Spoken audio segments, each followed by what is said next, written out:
Dan Fulani ina zuwa haka? To daga ina kake? Ai inda ka fito nan zani. Waje ne mai haɗari sosai, kar ka je akwai aljannu.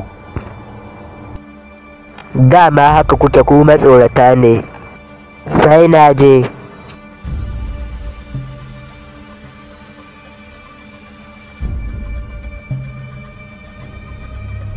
Wai mu za a ce ma akwai aljannu wajen ma, kai gaskiya wannan gayin ya raina man hankali. To ina ruwa na? Wai akwai aljannu, ya ma ban mamaki gaskiya, ya ban mamaki sosai. Matsoraci ne. Inna lillahi wa inna ilaihi raji'un, don Allah ku yi haƙuri, ba zan ƙara ba. Don girman Allah ku yi haƙuri. Ku ke ganin mu ba mu ke ganin ku ba, don Allah ku yi haƙuri, ba zan ƙara ba.